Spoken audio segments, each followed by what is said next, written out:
لیکن جس طرح سے گولیاں لگی ہیں، جس طرح سے سارا انسیڈنٹ ہوا ہے، بہت سارے ڈاؤٹ اس میں آتے ہیں۔ حج کر کے بندہ جائے، فیملی کے ساتھ ہو۔ جب بھی پلان بنتا ہے پاکستان کا تو کافی ایک خوف کی صورتحال ہوتی ہے۔ کرائم کنٹرول ڈپارٹمنٹ، جس کو ہم سی سی ڈی کہتے ہیں، کہ اہلکاروں نے مبینہ ڈکیتی کی واردات کے دوران ایک گاڑی کو مشتبہ سمجھتے ہوئے اس پر فائرنگ کر دی۔ فائرنگ کی زد میں آ کر آسٹریلیا سے آئے پاکستانی نژاد خاندان کی 9 سالہ معصوم بچی ہانیہ احمد موقع پر زندگی کی بازی ہار جاتی ہے، جبکہ اس کے والد عدیل احمد اور 10 سالہ بھائی عفان احمد شدید زخمی ہو گئے۔ اس سارے معاملے پہ بات کرنے کے لیے اور پاکستانی کمیونٹی جو آسٹریلیا میں رہ رہی ہے ان کا رسپانس اس واقعے پہ چیک کرنے کے لیے ہمارے ساتھ کچھ پاکستانی کمیونٹی کے ممبرز موجود ہیں، ان سے بات کرتے ہیں۔ میرے ساتھ سید شعیب زیدی موجود ہیں۔ شعیب بھائی، بہت بڑا سانحہ ہو گیا، ایک جان چلی گئی، ایک معصوم بچی تھی، حج کر کے آئے تھے، سیلیبریٹ کر رہے تھے، خوشیاں تھیں ان کے پاس، اور ایک دم سے یہ واقعہ پیش آ گیا۔ کمیونٹی بڑی سیڈ ہے، لوگوں میں غم و غصہ بھی پایا جا رہا ہے، آپ اس کو کس نظر سے دیکھتے ہیں؟ خالد بھائی بہت شکریہ۔ یقیناً ایک بڑا سانحہ ہے، بہت دکھ ہے، اور یہ میرے خیال میں اگر آپ کچھ پچھلے کئی مہینوں سے کچھ واقعات دیکھیں تو سم ہاؤ جو لوگ باہر سے جاتے ہیں ملک میں،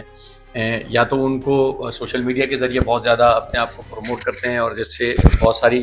پاسبلٹیز جنریٹ ہو جاتی ہیں کہ جس سے جو ہے نا وہ چیزیں مشکل میں آ جاتی ہیں۔ لیکن ادروائز اٹس ویری سیڈ، حج کر کے بندہ جائے، فیملی کے ساتھ ہو، اور کسی بھی طرح سے نا کوئی بندہ بھی نا آسٹریلیا اور باہر ملک میں رہنے والے تو زیادہ اور سویلائز ہو جاتے ہیں، مطلب ان میں وہ ساری چیزیں جو پاکستان میں رہتے ہوئے کہ گاڑی نے پولیس نے روکا تو آپ نہیں رکے، آپ چلے، آپ بھاگ گئے یا کچھ بھی ہے۔ تو میں سمجھتا ہوں کہ ہماری نظام کو، ہمارے سسٹم کو، ہماری حکومت کو کچھ اس طرح کے اقدامات کرنے چاہیے جس کے ذریعے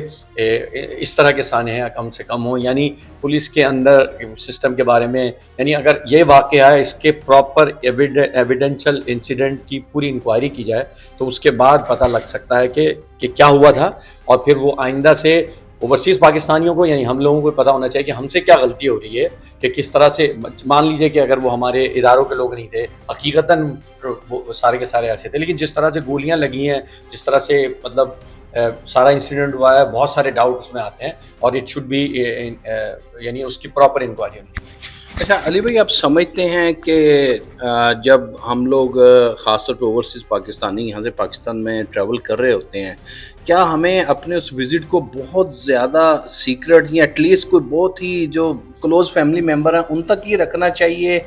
کیا آپ سمجھتے ہیں کہ اس سے ٹرسٹ ڈیفیسٹ آئے گا اس قسم کے واقعات کے ساتھ، کہ اگر اوپن ہو جائے؟ شعیب بھائی نے کہا جی کہ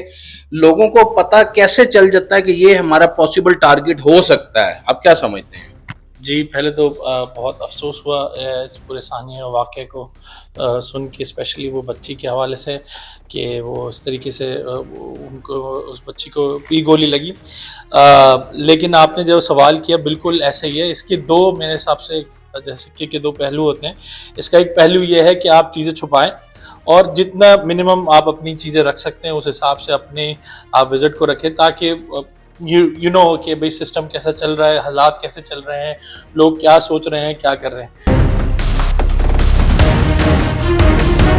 کیا یہ ایکسکیوز دے دیتا ہے گورنمنٹ یا باڈیز یا جو بھی ادارے ہیں ان کو کہ وہ اپنا کام طریقے سے نہ کریں، یا اس کو ایز اٹ از چھوڑ دیا جائے؟ تو یہ بالکل نہیں ہے، اس کو بھی اسی طریقے سے صحیح کیا جائے۔ اس کا قطعاً مقصد نہیں ہے اگر کوئی انسان وہ چیز شیئر کر رہا ہے تو وہ اس کا یہ فور شیور ہو گیا کہ وہ اگلا جو ہے وہ ٹارگٹ پہ آ جائے گا، تو ایسا بھی نہیں ہونا چاہیے۔ تو دونوں چیز اب میرے حساب سے وہ بیلنس کر کے رکھنا چاہیے کہ بھائی آپ ضرورت سے زیادہ چیزیں ویسے بھی نہیں آپ کو شیئر کرنا چاہیے، کیونکہ آج کل اے آئی کی وجہ سے کافی ساری پرابلمز کریٹ ہو رہی ہیں، آپ سب دیکھ رہے ہیں،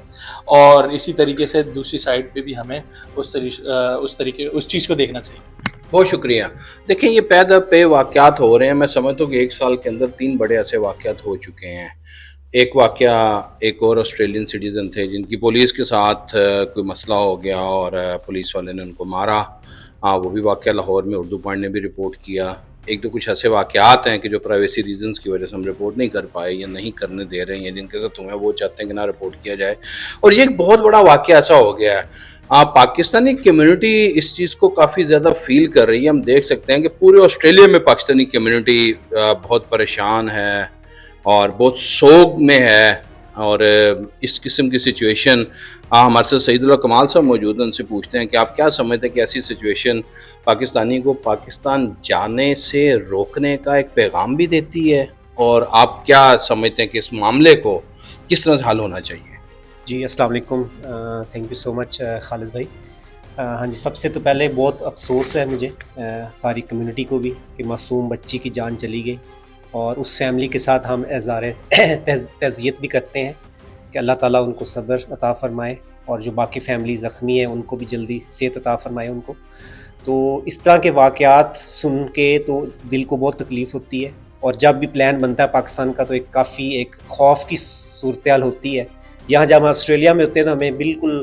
24 آور رات دن جہاں مرضی جائیں